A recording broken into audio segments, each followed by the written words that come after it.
देखो पहले सरकार ने जो गवर्नमेंट है हमारी है, इन्होंने पहले ई रिक्शा लाया था तो ऑटो वाले की जान निकाल ली थी। अब इन्होंने ओला उबर लाया है, ओला लाया है इन्होंने। अब और अभी तो सभी ट्रांसपोर्ट की ही जान निकाल दी है। क्या टैक्सी वाले, क्या दूसरे टेम्पो वाले, सब की जान निकाल दी इन्होंने। अभी तो छोड़ा ही कुछ नहीं, पीछे कुछ नहीं छोड़ा। ये क्या सरकार कर रही है, किसके लिए कर रही है? एक सोच नहीं रही भाई किस जितने परिवार जो हैं वो ख़त्म करके आगे दूसरा जिंदा कर रहे हैं।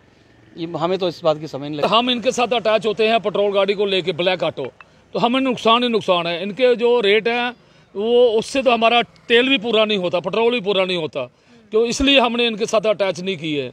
कमीशन जो है वो अपने सेट कर लें एक बार, और ड्राइवर से मिल कितनी मांग रहेगी कमीशन? 20%। हाँ नहीं, वो तो 20% मांग रहे हैं, तो 10% होनी चाहिए। पहले बोलते थे 10% ही होगी, कम होगी उससे भी, अब तो ज़्यादा काट रहे हैं वो। लगातार भाजपा समर्थित सरकार जो है, जो केंद्र में बैठी हुई है, वो कहती है कि देखिए वो दिन दूर नहीं है जब जम्मू कश्मीर भी दिल्ली की तरह विकास करता हुआ नजर आएगा। और स्मार्ट सिटी प्रोजेक्ट के तहत जो है विभिन्न योजनाएं यहाँ पर लाई गई और लोगों को कहा गया कि अब सुविधाओं का अभाव नहीं होगा, अब हर सुविधा आपके दरवाजे तक पहुंचेगी। अब एक नई सुविधा आई है ओला के रूप में, और ओला ऐप के माध्यम से आप अपनी मंजिल में पहुंच सकते हैं, लेकिन कम पैसे देकर। कुछ ड्राइवर्स मेरे साथ हैं, ये इस ऐप को कैसे देखते हैं, क्या इससे इनको भविष्य की चिंता होती है या नहीं होती है, क्योंकि काफी लंबे समय से इनका रोजगार ऑटो पर ही चलता था। तो सर क्या लगता है, ये ओला उबर ऐप का जब आगाज हुआ है, कैसे देख रहे हैं आप?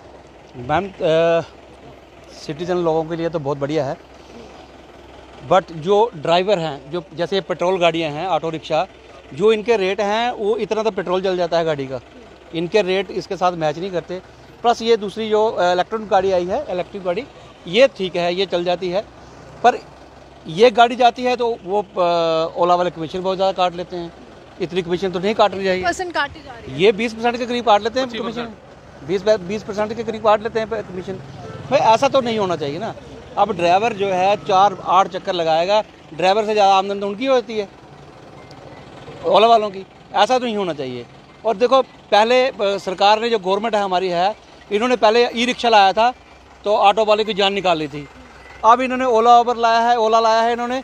अब और अभी तो सभी ट्रांसपोर्ट की ही जान निकाल दी है।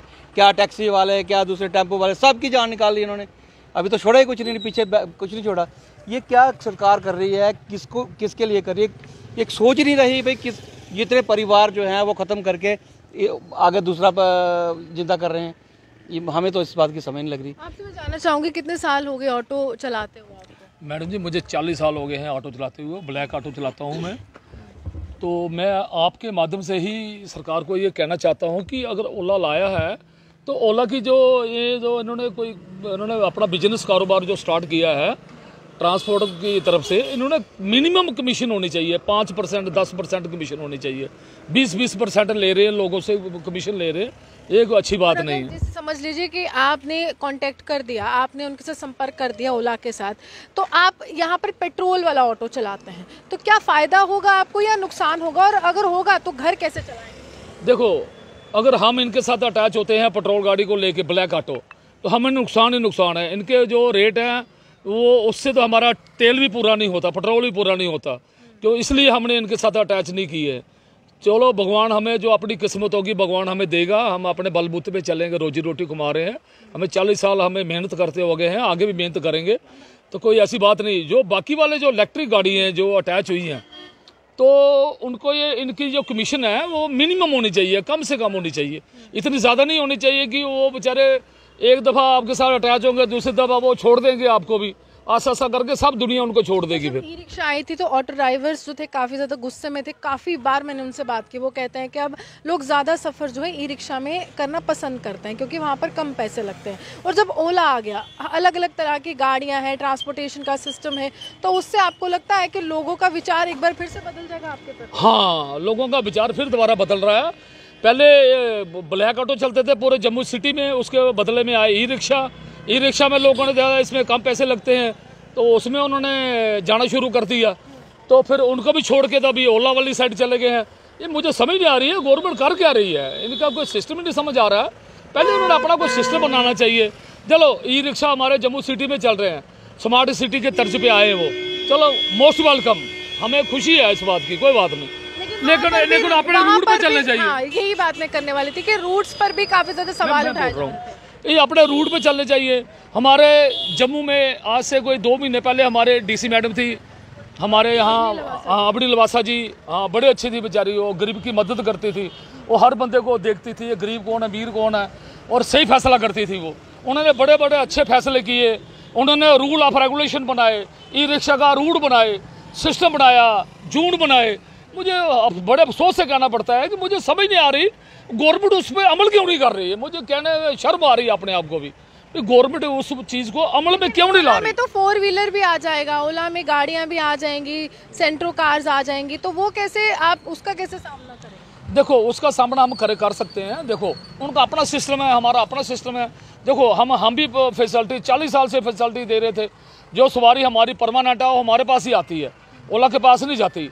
इतनी अभी अवेयरनेस भी नहीं है जम्मू सिटी के लोगों को, कोई ऐसी बात नहीं है। ये आस्ता आस्ता सिस्टम ठीक होगा, लेकिन इन्होंने जो कमीशन जो ले रहे हैं गाड़ियों वालों से, ये बहुत ज़्यादा कमीशन ले रहे हैं इन्होंने। मिनिमम जब बातचीत हुई थी या जब आप लोगों ने रजिस्टर किया था ओला में, तो क्या कहा गया था, कितने % कमीशन? जो 10% ही बोला था इन्होंने, 10% कमीशन कटेंगे, तो ये अभी ज़्यादा काट रहे हैं ये। तो यहाँ पर क्या आपको डायरेक्टली कैश में पेमेंट होती है या ऑनलाइन? देखिए हम किस तरह में जाएंगे ना, कहीं फिलहाल लेकर जाते हैं ना, तो ये अपनी कमीशन उसी टाइम भेज देते हैं, भाई हमारी इतनी कमीशन हो गई, माइनस भेज देते हैं। अगर हमारे पैसे हैं उसमें चले गए वो प्लस भेज देते हैं।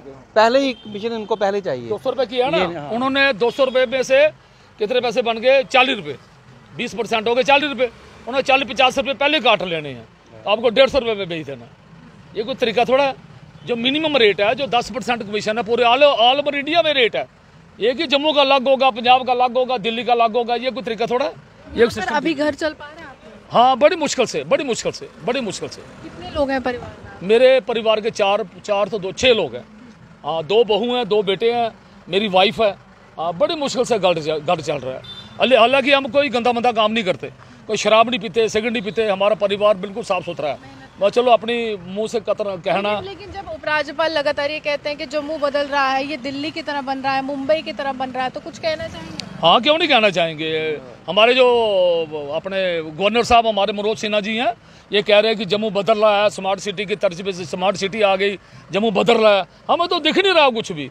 जो नीचे वाले ग्राउंड लेवल पे है ना, वो कोई काम ऐसा नहीं हो रहा जिसकी वजह से कोई बदला हुआ हमें दिखे।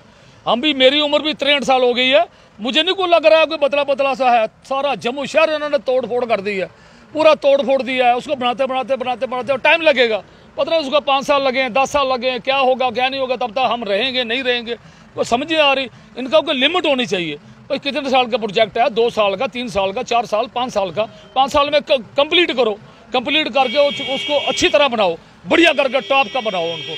मुझे समझ नहीं आ रही है कैसा, क्या कर रहे हैं क्या नहीं कर रहे, मुझे कोई समझ नहीं आ रही। पूरी जनता दुखी है, पूरी जम्मू की जनता दुखी है। तो मैं आपके माध्यम से ही गवर्नर साहब को मैं अपील करता हूँ, हाथ जोड़ के मैं विनती करता हूँ कि जो नीचे वाला स्टाफ है ना, जो स्मार्ट सिटी का जो प्रोजेक्ट जिन्होंने हाथ में पकड़े हुए हैं, इनके ऊपर थोड़ी लगाम लानी चाहिए कि इनको जो अच्छी तरह खूबसूरत बनाओ और जल्दी से जल्दी इसको कंप्लीट करो।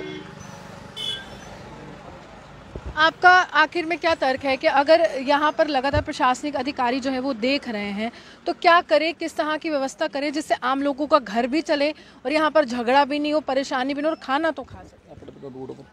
हाँ ये मैडम जो भी जितनी जैसे निकले हैं या ई रिक्शा वगैरह निकले हैं, ये अपने अपने रूट इनको जो मिले हुए हैं, ये अपने अपने रूट पर चले जाएं, ठीक है ना। तो हाँ अपने अपने जितने जोन जो मिले हैं अपने अपने। ओला क्या पर्टिकुलर रूट पे चल रही है या कहीं पर भी ओला जो है वो काम कर रही है और कहीं पर भी किसी? ओला सिटी में ही है, बाहर आउट ऑफ सिटी नहीं है। ओला म्यूनसिपलिटी के अंदर ही आएगी, बाहर नहीं है। तो ठीक है, कहते हैं कि कमीशन जो है वो अपने सेट कर लें एक बार, और ड्राइवर ने कितनी मांग रहेगी कमीशन? 20%। हाँ नहीं, वो तो 20% मांग रहे हैं, तो 10% होनी चाहिए। पहले बोलते 10% ही होगी, कम होगी उससे भी, अब तो ज़्यादा काट रहे हैं वो। हाँ देखिए, देखिए साफ तौर पर लगातार जो है व्यवस्था बदल रही है, सोच बदल रही है और उसी के साथ साथ जम्मू में विभिन्न योजनाओं का आगाज हो रहा है और पूरी तरह से बदलाव भी देखने को मिल रहा है। लेकिन यहाँ पर सबसे बड़ा बदलाव ये है कि अब चिंता ये सता रही है कि आगामी समय में घर का खर्चा कैसे चलाएंगे, खाना कैसे खाएंगे। पहले ई रिक्शा का आगाज हो गया, अब ओला के माध्यम से 4 तरह की व्यवस्थाएं, 4 तरह का ट्रांसपोर्टेशन और उसी के साथ अगर लोग उस पर निर्भर हो गए तो ऑटो ड्राइवर्स की जिंदगी कहाँ जाएगी और इनका परिवार कहाँ जाएगा। आप ये हमारे साथ बने रहे, देखते हैं विश्व जम्मू सुहाना।